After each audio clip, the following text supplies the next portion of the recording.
Soy Fernando Díaz Villanueva, hoy es 4 de mayo de 2023 y esto es La Contracrónica.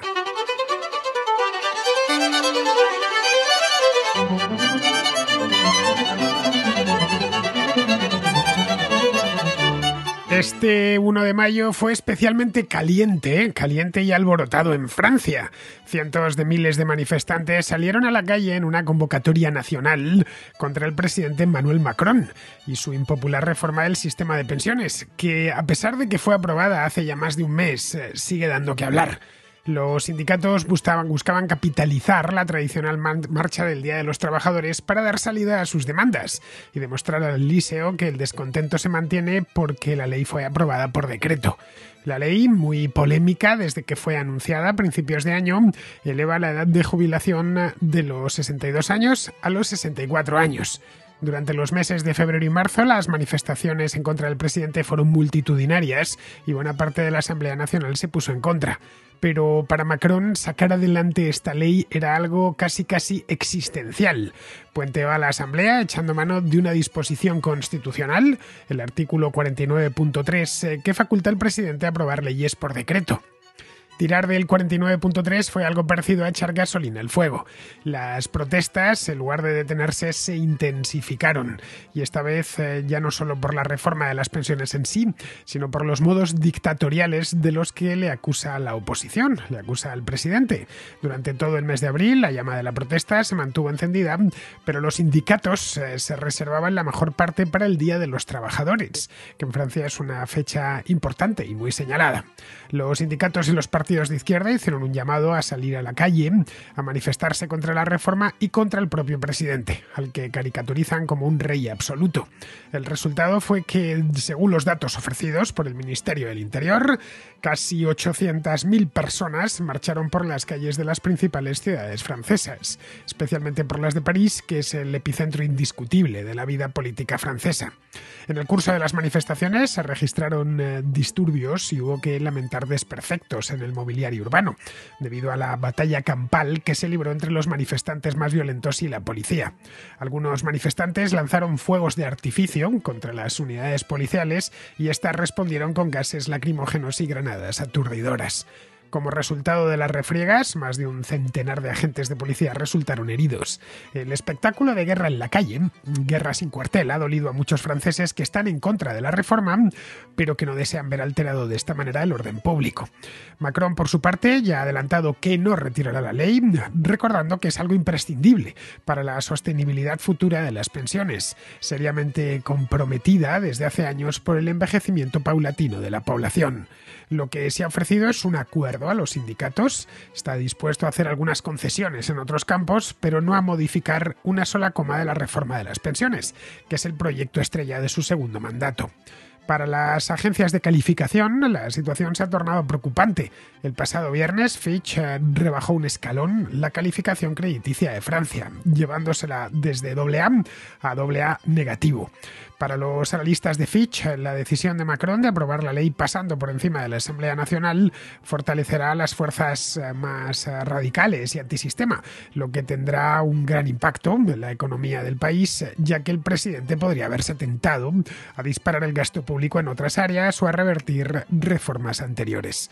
No andan desencaminados los de Fitch, la popularidad de Macron está por los suelos y aún le quedan por delante 4 años de mandato.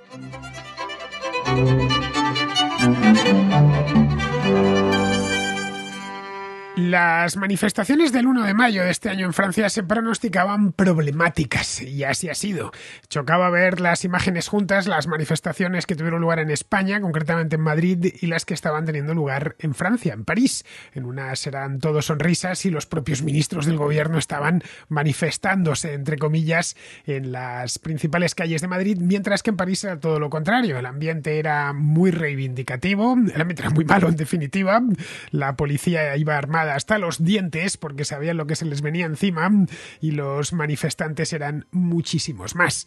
Hubo cientos de miles de personas en las calles de las principales ciudades francesas y se registraron, como era de prever, porque ya lo ha habido en el pasado, se registraron incidentes violentos entre los manifestantes más radicales y la policía. Algunas de las imágenes eran muy llamativas, aunque, a decir verdad, todas las manifestaciones en Francia, a partir de cierto número de manifestantes, y a veces ni siquiera sin llegar a un número de manifestantes importante, se tornan fácilmente violentas. Forma parte, como os he comentado en más de una ocasión, de la tradición nacional. Siguen pensando que, como hicieron la Revolución Francesa hace 2 siglos y pico, pues tienen algo, le deben algo al mundo, ¿no? Y tienen que demostrar al resto de países de Europa y del mundo que los franceses siguen siendo unos revolucionarios. Que la cosa terminase a palos también era algo que se esperaba y que no sabían muy bien hasta dónde iban a llegar. Pero vamos, las protestas que comenzaron en enero contra la reforma de las pensiones empezaron a tomar un cariz. Al principio fueron muy pacíficas, eran simples manifestaciones sin más, y empezaron a tomar un cariz muy violento a partir del mes de marzo. Ojo, la mayor parte de los manifestantes son completamente pacíficos, salen a la calle y se manifiestan, pero esta minoría, que está muy bien organizada por cierto, es la que termina ilustrando el periódico, apareciendo en las fotografías de los periódicos al día siguiente, porque son quienes las arman, y más en ocasiones bastante gordas. El día 23 de marzo creo que fue, los manifestantes incendiaron el ayuntamiento de Burdeos. Sí, le metieron fuego. Fue algo simbólico, bastante simbólico esto de Burdeos, porque el ayuntamiento de esta ciudad está en un edificio histórico, el Hotel de Ville, que dicen en francés, ¿no? Es el Palacio Rohan, fue construido por el arzobispo de la ciudad en el siglo XVIII, en tiempos de Luis XVI, creo, y verlo arder pues llamaba la atención, un monumento nacional, ¿no? Un edificio tan bonito. Ese mismo día, más de 1 millón de personas salieron a la calle en todo el país. En París, donde la manifestación congregó a más de 100.000 personas, hubo muchísimos disturbios callejeros. Esto es a finales de marzo, justo cuando Macron decidió que iba a aprobar la ley por decreto, porque no le quedaba más remedio, porque la Asamblea Nacional la tenía cerrada. Así que empezó a haber disturbios por todo el país. En París, concretamente, fue tremendo. Había un montón de manifestantes enmascarados que formaron barricadas y arrojaron cócteles Molotov a la policía. En las manifestaciones del día 1 de mayo ya no, los cócteles Molotov se les quedaron cortos y empezaron a tirar artilugios pirotécnicos, es decir, fuegos artificiales. Vamos, cualquiera que sepa un poco de esto sabe lo peligroso que es tirar fuegos artificiales contra otra persona. Esto para que nos hagamos una idea. Bien, la policía no se anduvo con chiquitas, respondió con gases lacrimógenos, granadas aturdidoras, en fin, el espectáculo está ahí para quien quiera verlo, lo tenéis en YouTube. Dejaron, de hecho, completamente intransitables y llenas de humo muchísimas calles del centro de París. El origen de esta nueva revolución francesa, os lo contaba aquí en el mes de marzo, a finales de marzo, es la ley de reforma de las pensiones. Es una ley que prevé elevar la edad de jubilación de 62 años a 64 años. Dicho así, no parece mucho. Solo 2 años y además en el resto de Europa es común, es lo habitual de hecho, jubilarse a los 65 años. Y se está estudiando incluso en muchos países, entre ellos España, elevar la edad de jubilación hasta los 67 años. Esto es un run que está ahí desde hace ya un montón de tiempo y que de una manera u otra, sobre todo si persisten en el sistema de reparto, tendrán que adoptar. En los países con sistemas de pensiones de reparto no queda otra opción, ya que es un parche, evidentemente, pero no queda otra opción que aplicar este parche, ya que las pensiones se pagan con lo que aportan los trabajadores, se pagan en tiempo real. Lo que se detrae a los trabajadores de su salario ese mes se redirige hacia las pensiones de ese mismo mes, para las nóminas, entre comillas, de los pensionistas ese mismo mes. Funciona cuando hay muchos trabajadores y pocos pensionistas, pero eso no es lo que está sucediendo en los países europeos, donde cada vez hay menos trabajadores porque hay menos gente joven y, sobre todo, y esto es lo más importante, cada vez hay más pensionistas porque la población ha ido envejeciendo, la esperanza de vida afortunadamente ha ido subiendo muchísimo y ya se sitúa en prácticamente todos los países de Europa en torno a los 80 años o muy por encima de los 80 años, lo que supone que no solo hay más beneficiarios de las pensiones, porque son muchos, son generaciones muy numerosas, están ahora mismo entrando en pensión pues los de finales de los 50, para que nos hagamos una idea. Ya de pleno milagro económico de posguerra, eran generaciones en las que las familias tenían 3, 4, 5 hijos, de los cuales muy pocos murieron en la infancia, por no decir casi ninguno. Han tenido todos vidas muy largas, muy saludables y además buenos trabajos. Así que lo que tenemos es que son muchos y que además tienen pensiones muy elevadas en la mayor parte de los casos, como corresponde pues a gente que ha tenido buenos empleos a lo largo de su vida, pues fue gente que estuvo en la universidad, que tuvo trabajos cualificados y sus salarios en esos trabajos eran altos. En fin, es un problema que tienen en todos los países donde la pensión no se ha capitalizado, donde sigue siendo de reparto. La presión sobre estos sistemas de pensiones de reparto, como es el caso del francés o el caso del español, es que se ha tornado a estas alturas ya, en plena década de los años 20 en la que estamos, se ha tornado insostenible. Los partidarios de la reforma, entre ellos el presidente francés, Emmanuel Macron, argumentan que esta es la única forma de mantener la viabilidad del sistema. Es decir, hacer que los trabajadores trabajen un poco más en lugar de jubilarse. En el caso de Francia es que es muy generoso, pues son 62 años. Si trabajan para los ferrocarriles o el metro de París, incluso se pueden jubilar mucho antes, hasta 5 años, hasta 5 y 10 años antes. Bien, si consiguen tenerles 2 años más trabajando, pues son 2 años que no están cobrando pensión, sino que están aportando a las pensiones de otros. Es, como decía antes, un parche, pero un parche que es a estas alturas imprescindible. Es decir, que lo que viene a afirmar de manera muy taxativa Macron es que no queda otra, que si no lo hace él, lo hará otro que venga después de él, porque la realidad es la que es, cada vez hay menos jóvenes y más jubilados. Pero las llamas del Ayuntamiento de Burdeos, que tan llamativas eran, y la batalla campal con la policía en París, no se explican solo por esta reforma, que ya digo, no es especialmente ambiciosa. No es que Macron hubiese decidido llevarse la edad de jubilación a los 75 años, no, son solo 2 años y sigue estando la edad de jubilación de los franceses por debajo del promedio europeo. Si bien aproximadamente 2/3 más o menos de la población francesa se opone a la reforma de las pensiones, esto haría aproximadamente un 65-66% de los franceses, el mecanismo que Macron utilizó para aprobarla es aún más impopular que la propia reforma. Lo que hizo Macron a finales de marzo fue que, anticipándose a la derrota que iba a tener en el proyecto de ley en la Asamblea Nacional, porque no tenía mayoría, lo que hizo fue sacar el comodín. Es decir, invocar una disposición que hay en la Constitución francesa, el artículo 49.3, que permite al gobierno sortear a la Asamblea, puentearla y sacar adelante cualquier tipo de ley por decreto. Este polémico artículo no se lo ha inventado Macron, ya estaba ahí, se incorporó en la Constitución de 1958, que es la Constitución actualmente vigente en la República Francesa. Esta Constitución es la que dio vida a la República actual, es decir, a la Quinta República.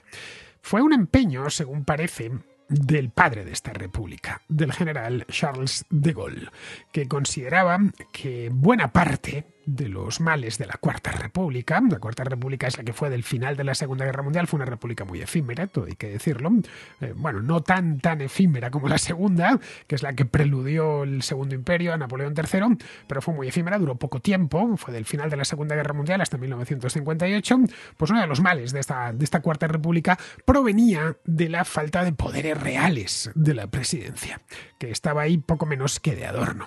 Lo cierto es que el 49.3 es un regalo para el Poder Ejecutivo, para cualquier Poder Ejecutivo. En ningún otro país de Europa. Ojo, tampoco en Estados Unidos. En Estados Unidos el presidente tiene muy limitados sus poderes por la Constitución y también por el Parlamento, por las cámaras, por el Congreso, concretamente. Tiene órdenes ejecutivas, pero desde luego no puede sacar adelante una ley completa sin que el Senado y la Cámara de Representantes lo validen. Y por supuesto, en el resto de, ya sean monarquías o repúblicas parlamentarias de Europa, el primer ministro, canciller, presidente de gobierno, llamémoslo como queramos, tiene que pasar por los parlamentos, si tienen 2 cámaras, pues por las 2 cámaras, para sacar una ley de esta característica, una ley orgánica. En ningún lugar se pueden sacar adelante, se pueden aprobar sin el consentimiento del legislativo. Son, además, pocos los franceses que están de acuerdo con este artículo. el 82% de una encuesta que se ha realizado recientemente a raíz de todo este problema, el 82%, es decir, la práctica totalidad, se oponen a él. Y creen que debería reformarse la Constitución solo para eliminar este artículo, para sacarlo, el 49.3, que desaparezca. En ese 82%, obviamente, hay muchos votantes de Macron, que en la segunda vuelta de las elecciones del año pasado obtuvo el 58% de los votos. Si hoy Macron se volviese a presentar a las elecciones, o las elecciones fuesen esta misma semana, seguramente no conseguiría el 58% de los votos. No sabemos exactamente cuánto conseguiría, pero sí conocemos su popularidad, sus índices de popularidad. Es que está desplomada, está por debajo del 30%, el 28% el mes pasado, exactamente. Esto es muy poco. Esto está, pues, casi 10 puntos por debajo de lo que era en diciembre de 2022, hace no tanto tiempo, hace solo 4 o 5 meses. En aquel entonces rondaba, dependiendo de la encuesta, entre el 38 y el 40%. Esto es una cifra tan baja como la última vez que se vio con problemas en la calle. Tengo delante la popularidad de entonces, las encuestas que van haciendo, pues distintos medios de comunicación y agencias demoscópicas como Ipsos, como Kantar, etc. Bien, en aquella época, mediados de 2019, pleno apogeo del movimiento de los chalecos amarillos, estaban más o menos el 28, 29, 30%. La naturaleza de esta protesta es algo distinta a la de los chalecos amarillos. La revuelta de los chalecos amarillos, que ya vimos aquí en la Contracrónica, pues de esto hace ya un montón de años, hace pues eso, 4 o 5 años, vino provocada por una subida en el precio del gasoil y de la gasolina, a causa de un impuesto que se había inventado Macron, que gravaba el carbono. Y como la gasolina y el gasoil emiten dióxido de carbono, pues les metió un impuesto. El impuesto afectaba especialmente a quienes viven en el medio rural, a quienes viven en las áreas metropolitanas de las ciudades, los autónomos, etcétera, gente que necesita el vehículo privado para poder moverse. Si vives en un pueblo, pues vas a necesitar el vehículo para trabajar y para ir al pueblo de al lado, o lo mismo te sucede si vives a las afueras de París o de Marsella o de Lyon o de cualquier ciudad grande, ¿no? Del mismo Burdeos.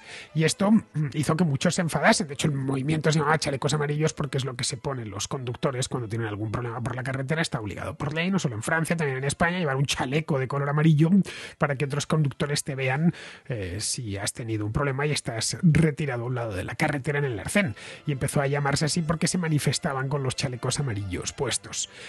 Lo que venían a decir era que estaban pagando ese impuesto los pobres, que los ricos del centro de París no tenían que pagarlo. Las protestas, porque podían ir en taxi, o podían ir en metro, podían ir en, qué sé yo, en tranvía, o en bicicleta, pero que no necesitaban el vehículo privado como si no necesitaba la gente del campo, la gente de las afueras. Estas protestas se fueron complicando, ¿no? A lo largo del año 2019 empezaron a meter otro tipo de demandas, pero se mantuvieron durante un año, más o menos, año y pico, y consiguieron torcer el brazo al gobierno. Donde se han coincidido los chalecos amarillos con los que se quejan de la reforma de las pensiones es en el lema. El lema de los chalecos amarillos en francés era Honest là, que significa en francés estamos aquí. Pues bien, estos han elegido exactamente el mismo que había quedado ya en la mente. Debe de ser fácil de pronunciar y de decir en francés, y había quedado en la mente de todo el mundo, el estamos aquí. Arguyen que la peor parte de la reforma de las pensiones va a recaer sobre los que ganan menos, ya que esos son los más dependientes de las pensiones públicas, que los ricos, a fin de cuentas, o la gente con muy buenos empleos, ha podido, por su cuenta, ir guardando algo y ha podido ir ahorrando, comprando acciones o contratando planes de pensiones, y que cuando llegan a los 62 pues pueden jubilarse, aunque en lugar de hacerlo a los 64 porque tienen un dinero ahorrado. Pero los que dependen al 100% del sistema público no les va a quedar más remedio que trabajar hasta los 64. Pero ojo, no solo se han quejado los que ganan menos, pocos son los que quieren trabajar 2 años más cuando hasta ahora no les hacía falta para conseguir la pensión completa, que en Francia, por cierto, las pensiones son especialmente generosas. La tasa de sustitución de las pensiones francesas, esto es el porcentaje que queda del ingreso neto que se percibió de promedio durante la totalidad de la vida laboral, es del 75%. Vamos, que es una tasa de sustitución bastante buena. De modo que Francia se enfrenta a un número cada vez mayor de pensionistas con pensiones especialmente elevadas, por eso que os comentaba algo, gente que había estado ganando buenos salarios durante su vida laboral, y claro, esto no hay presupuesto que lo resista. A poco que hagas una proyección, a 10 años, a 15 años, no hay presupuesto que lo resista. Falta por incorporarse todavía toda la generación nacida en los años 60 y buena parte de la de los 70, hasta que la natalidad se desplomó en la segunda mitad de la década de los 70. A partir de ahí ya las pensiones podrán empezar a tomar respiro, las pensiones de reparto si es que existe alguna, para entonces, para dentro de 20 o 25 años. Pero hasta entonces todo van a ser presiones y tensiones. Cuando Macron ganó sus primeras elecciones, de esto fue hace ya tiempo, hace 5 años, allá por 2017. No, 5 no, 6, perdón, 6. ¿Cómo pasa el tiempo? Porque esas elecciones las cubrí aquí en la Contracrónica. Bien, prometió que metería al país de lleno en el siglo XXI. Él aportaba sus poderes personales, era un tipo hecho a sí mismo, ya se había hecho rico, siendo con 40 años solo, había trabajado en banca de inversión, no necesitaba la política para vivir, es cierto, había trabajado como asesor de Hollande y había sido ministro, pero como casi como un entretenimiento, que él no pertenecía a la clase política y que era un hombre joven, que hablaba idiomas, que se maneja en un inglés perfecto y que sabía hacer números y que sometería al país en el siglo XXI, que modernizaría la economía y que implementaría las reformas adecuadas para que la economía francesa fuese más competitiva. La economía francesa, que en los años 60 o 70 era una de las principales del mundo, se quedó esclerotizada en los años 80-90 y desde entonces pues no ha terminado de levantar cabeza. Si la comparamos con otras economías, no ya del mundo, tipo las de Extremo Oriente, europeas, como puede ser, por ejemplo, la economía alemana o la economía británica, miramos en los últimos 35-40 años, vemos que ha crecido menos y que además ha crecido peor. Bien, una de estas reformas era la de las pensiones. Era de hecho una de las reformas nucleares que había prometido Emmanuel Macron y que quedaron pendientes del anterior mandato. No le pudo hincar el diente durante el anterior mandato porque en los 2 últimos años de su gobierno, 2019, bueno, le pareció 2020 y 2021, se interpuso la pandemia. Y en aquel entonces pues no estaba para meterse en un lío como este. Y luego ya en 2022 se metió en las elecciones. Pero claro, no podía aplazarla más. El año pasado salió elegido en las elecciones del 24 de abril y a partir de ahí ya rehizo su gobierno con una minoría, no siguen en mayoría, pero con menos diputados en la Asamblea Nacional y tuvo que poner en marcha este tema de las pensiones. Pero claro, su problema ahora, a diferencia con la anterior legislatura, es que ya no dispone de la cómoda mayoría en la Asamblea que tenía en el anterior mandato. Ya no puede pasar el rodillo, que es lo que podía hacer antes. En las legislativas del año pasado, que se celebraron poco después de las presidenciales, en el mes de junio, la plataforma presidencial, la que llamaron Ensemble, que creo que significa juntos o algo así, un ensemble es una pequeña orquesta, ¿no? Una pequeña orquesta de cámara. De ahí vino del francés. Bueno, pues ensemble es una coalición del partido de Macron, de la República en Marcha y otros partidos menores, obtuvo 245 escaños. En 2017, la misma coalición, que en aquel momento se llamaba la República en Marcha, había obtenido 350. Es decir, muy por encima de la mayoría absoluta, que en la Asamblea Nacional Francesa es de 289 diputados. Claro, esto le complicaba muchísimo aprobar leyes tan discutidas como esta. Llegó a un acuerdo con los republicanos, que son de centro-derecha, pero no le bastaba. La extrema izquierda y la extrema derecha se aliaron para tumbar el proyecto de ley, obligándole a invocar el 49.3. No es la primera vez que se hace esto, os lo contaba aquí en marzo. El artículo está ahí desde 1958. Es poco menos que imposible que ningún presidente en tantos años, en 6 décadas y pico, pues haya tenido la tentación de echar mano de él. Todos los presidentes desde entonces han echado mano de él. Ha sido utilizado en un centenar de ocasiones, por gobiernos de derecha, de centro y de izquierda. Pero por todo el ruido que se ha armado en la calle estos últimos 3-4 meses, pues pareciera que Macron ha sido el primero en recurrir a este artículo en los últimos 65 años, porque lleva ahí 65 años. Curiosamente, los que están jubilados ya. Los que nacieron cuando se aprobó esta Constitución ya están jubilados, salvo el que haya querido seguir trabajando. Ole por él. Bien, en estos momentos no son muchas las opciones que le quedan. No puede echarse atrás, porque significaría validar la agitación en la calle, y quedaría preso de ella hasta el final de su mandato. Y aún le quedan 4 años por delante. No es que tenga las elecciones en unos meses o dentro de un año, es que las tiene dentro de 4 años. Los mandatos presidenciales en Francia son de 5 años. Pero si esto continúa, podría terminar reculando, claro. La historia reciente de Francia nos da varios ejemplos de gobiernos obligados a ceder ante las protestas callejeras. En 2006, el entonces primer ministro, Dominique de Villepin, buscó resolver el problema del desempleo juvenil mediante la creación de un nuevo contrato que permitía despedir sin indemnización a los empleados jóvenes durante los 2 primeros años de contrato. El proyecto de ley se convirtió en ley, pero fue derogado después de que millones de personas salieran a la calle durante 3 meses seguidos. Años más tarde, Nicolas Sarkozy se encontró con problemas similares, cuando trató de sacar adelante una reforma laboral para afrontar el problema del desempleo. La calle se llenó de manifestantes y Sarkozy se echó para atrás. En 2016, hace relativamente poco tiempo, François Hollande, del Partido Socialista, se encontró con un problema parecido. Anunció una nueva reforma laboral, inspirada, por cierto, en la que Mariano Rajoy había aprobado en España 4 años antes, y de nuevo las calles francesas se llenaron de manifestantes.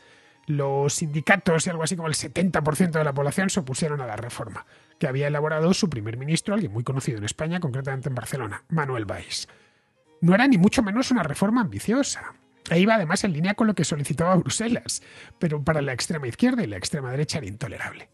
Consideraban, por ejemplo, que las 35 horas semanales eran una conquista irrenunciable o que la negociación colectiva debía priorizarse sobre los acuerdos en el seno de las empresas. Hollande y Valls consiguieron en aquel momento el apoyo de los republicanos de centro-derecha, pero se vieron entre la espada de la extrema izquierda y la pared de la extrema derecha. Bueno, es exactamente lo mismo que le ha sucedido a Macron con la reforma de las pensiones. Ambos extremos son muy poderosos en Francia. Si nos vamos vamos a hacer cuentas. Si nos vamos a la primera vuelta de las elecciones de abril del año pasado, nos encontramos con que Macron solo obtuvo el 27% de los votos, frente al 23% de Marine Le Pen y su agrupación nacional y el 22% de Jean-Luc Mélenchon y su Francia insumisa. Si le sumamos a estos dos los resultados obtenidos por candidatos como Éric Zemmour, tuvo el 7%, Fabien Roussel del Partido Comunista Francés, el 2,2%, Nicolas Dupont-Aignan de un partido llamado Debout la France, que significa Francia se levanta, otro 2%, Philippe Poutou del Partido Anticapitalista, 0,7%, Nathalie Arthaud de Lucha Obrera, 0,5%. Bueno, pues si sumamos todo, nos encontramos con que el 58% de los franceses votaron a candidatos de extrema izquierda o de extrema derecha en las últimas elecciones. Son mayoritarios, en una palabra, si los sumamos. Estos partidos y sus candidatos en muchos puntos difieren, pero en otros coinciden, especialmente en temas económicos. Han señalado a Macron como el origen de todos los males. Ese es el verdadero problema que tiene, y no si hay que jubilarse 2 años más tarde. Haga lo que haga, se va a encontrar con problemas en la calle. Un terreno que dominan bien tanto los comunistas como los de la agrupación nacional. En ambos casos son buenos con la propaganda y saben sublevar a la gente. Quizá por eso mismo la agenda internacional de Macron es tan abundante. Lo mismo visita a Putin en Moscú que a Xi Jinping en Pekín para resolver él solo la guerra de Ucrania. Es posible que asuma ya que lo de Francia no tiene remedio y se sienta inclinado a solucionar los problemas del mundo. Vamos con la contrarréplica. Empezamos con Israel, que al hilo de lo que hablaba aquí la semana pasada, nos regala 2 reflexiones. Una sobre el tema este de Venezuela y la reunión que organizó Petro la semana pasada en Bogotá, y el otro sobre el PP y la ocupación. Y me gustaría, al hilo de tu programa sobre la situación en Venezuela, recordar una de estas frases míticas en las que yo no sabría asignársela a la persona que la dijo en primer lugar, que es aquello de que para que el mal triunfe es suficiente con que los hombres buenos no hagan nada. ¿A cuenta de qué viene este rollo? Pues a que en el programa nos decías que había organizado el presidente de Colombia una conferencia sobre la situación en Venezuela y tal, en la que no había invitado a los opositores venezolanos. Y entonces todos pensamos, qué malo es Petro, que hace una conferencia sobre la situación en Venezuela y no invita a las mejores, a las principales fuerzas opositoras.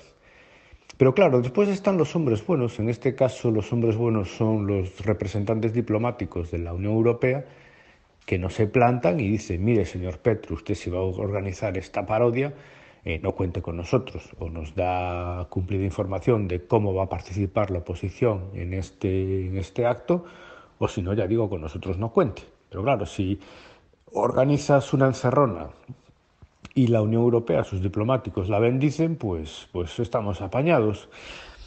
Sucede algo parecido con la ley Ocupa en España sobre la vivienda, y es que enseguida nos levantamos el índice acusador hacia el gobierno, y el gobierno y sus mariachis, pues que hacen una ley que es un auténtico disparate en muchos campos y especialmente en lo referente a la ocupación.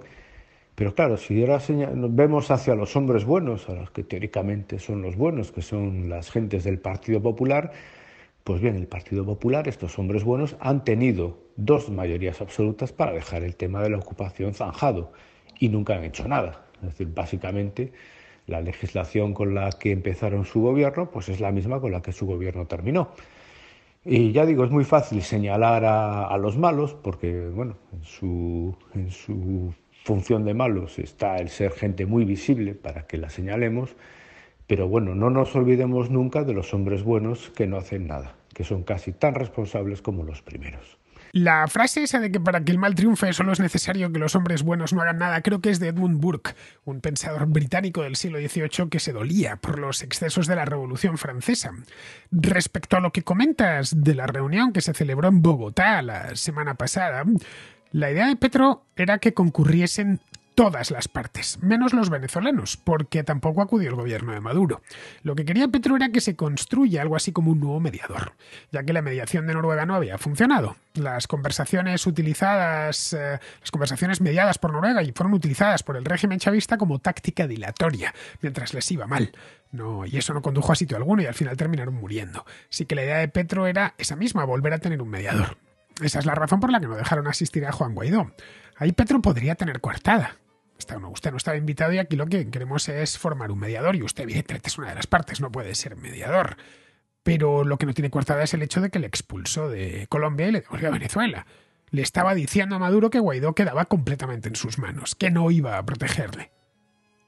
A Guaidó en ese momento ya no le quedó otra opción que largarse de Venezuela cuanto antes, y es cuando pidió ayuda a los Estados Unidos, que se encargaron de trasladarle hasta Florida. Ahí es donde se encuentra, hasta el momento presente. No sabemos si se quedará en Florida o viajará a España. Su padre vive en España y también vive en España Leopoldo López, que es jefe de su partido, Voluntad Popular se llama.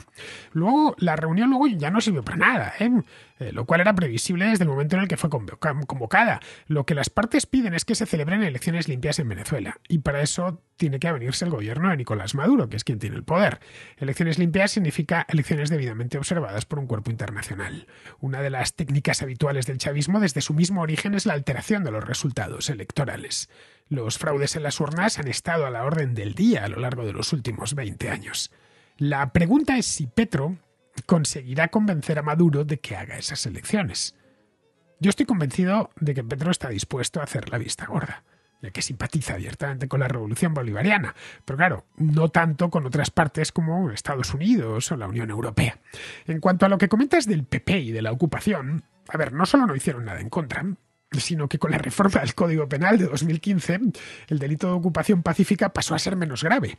En 2015, el que era ministro de Justicia, Rafael Catalá, impulsó una reforma del Código Penal con la idea de suprimir las faltas, que eran unas infracciones leves que instruían los jueces. La idea que tenía era liberar un poquito la justicia, que estaba muy atascada. Bien, muchas de esas faltas fueron despenalizadas y se convirtieron en sanciones administrativas sin más. Otras lo que hicieron fue reconvertirse en una nueva figura penal que antes no existía, el llamado delito leve. Esto provocó indirectamente que la gravedad de los delitos relacionados con la ocupación sin que mediase violencia se rebajase. El artículo concreto lo he ido a buscar ya por pura curiosidad, porque ha pasado por aquí por la contra en alguna ocasión. Es el 245.2 y dice: el que ocupare sin autorización debida un inmueble, vivienda o edificio ajenos que no constituyan morada o se mantuviera en ellos contra la voluntad de su titular, será castigado con la pena de multa de 3 a 6 meses. Claro, al contemplarse una pena de 3 meses, pasó a ser considerado delito leve. No era algo que buscase expresamente Rafael Catalá, pero el resultado fue ese. Por eso sorprendía que años después, no muchos años después, ver a los del PP pidiendo que aumentasen las penas por la ocupación cuando entre 2015 y 2018 lo podían haber hecho ellos. Pero claro, en esa época no estaban en estas menudencias, sino en tratar de sobrevivir en el poder como fuese, cosa que por cierto no consiguieron porque en mayo de 2018 les montaron una moción de censura. Bien, vamos ahora con Antonio, que es de Zaragoza y que nos habla de algo que se comentó mucho hace un par de días, del jaleo que se armó el mismo martes, en los actos del 2 de mayo, en la Puerta del Sol, entre Isabel Díaz Ayuso y Félix Bolaños, que es el ministro de la Presidencia. Estaba viendo esta mañana en la sexta, hace un ratico, el lío que se montó ayer entre Félix Bolaños y Isabel Díaz Ayuso. Corrígeme si me equivoco, pero yo creo que Félix Bolaños se presenta para la Comunidad de Madrid. Entonces, mi opinión, yo creo que ya se ve este ganador y va diciendo, bueno, voy a utilizar este acto como acto de pre-campaña y así me hago una poca publicidad gratis. Bueno, y no sé, pero la verdad es que se ha enfrentado a una rival un poco complicada porque, claro, recordamos que Isabel Díaz Ayuso está acostumbrada a que día sí, día también le intenten arrear y que le claven puñaladas desde dentro de su partido y desde fuera. Por lo tanto, bueno, se ha enfrentado con una rival bastante dura. Y claro, y por lo visto ha salido trasquilado. Nada más que añadir. Un saludo para todos y sigue haciendo el programa que lo haces muy bien. Gracias. El nombre de Félix Bolaños se barajó como candidato para la alcaldía de Madrid el año pasado, a finales del año pasado, pero se descartó. Ahora no hay un candidato, sino una candidata que es Reyes Maroto, que hasta hace un par de meses era ministra a finales de marzo creo que dimitió, era ministra de Industria. Respecto a lo que pasó el martes en la Puerta del Sol, pues ¿qué quieres que te diga? Fue un espectáculo bochornoso aquello. La imagen de Félix Bolaños moviendo ahí las cuerdecitas aquellas para colarse entre los que subían a la tribuna de autoridades, que era un ridículo espantoso. Venía a demostrar de cualquier modo la mala fe y las ganas de provocar un conflicto que han impulsado a Moncloa a montar toda esta historia. Algo concebido para movilizar a sus votantes de cara a las elecciones del día 28. Como no estaba invitado, el gobierno autonómico impidió que accediese a la tribuna, en la que el gobierno ya estaba representado, con la ministra de Defensa, con Margarita Robles. La comunidad invitó a Pedro Sánchez, pero no quiso ir. Así que la invitación se dirigió a la ministra de Política Territorial, que se llama Isabel Rodríguez. Pero Sánchez prefirió enviar a Bolaños, algo por lo que no quería pasar la comunidad, que es quien organiza el acto y quien elige a los invitados. Si yo organizo una cena en mi casa, yo elijo a los invitados. Y si invito a alguien me dice, yo no voy a ir, pero voy a mandar a mi prima. No, mira, no vienes tú, mejor que no venga nadie, no va a venir tu prima.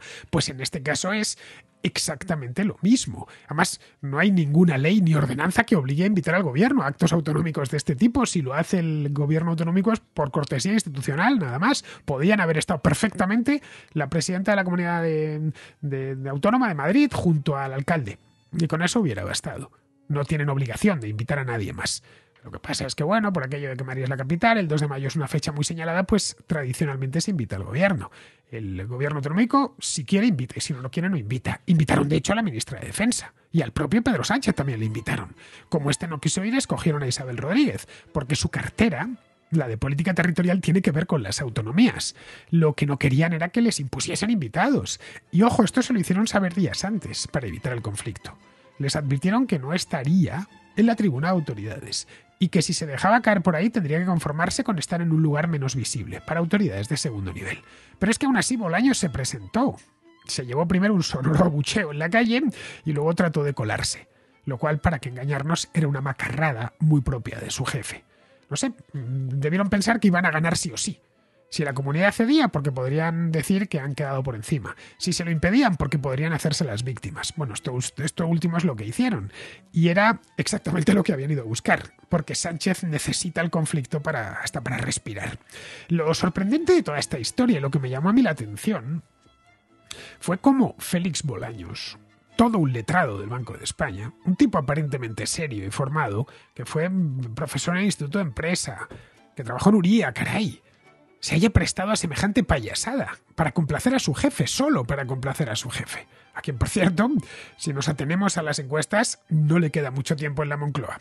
Bien, pues vamos a terminar ya. Vamos con Pizarro, que nos habla de la quiebra del First Republic Bank. La subida de tipos arruina el valor de la liquidación de los activos a largo plazo. Y si, como el Banco Primera República, son este tipo de activos los que tienes para cubrir la desbocada fuga de depósitos por parte de tus desconfiados clientes, pues estás acabado. Esta caída es continuación de la crisis bancaria de marzo, y quién sabe si su final o un punto y seguido, que acabe por primero refonar y luego atronar por estos lares. Un cordial saludo de Pizarro. Y hasta aquí, queridos amigos, llega la contracrónica de hoy. Estamos a día 4 y estamos a jueves. Luego mañana es viernes 5, y habrá contrahistoria. Aquí os espero. Hasta mañana.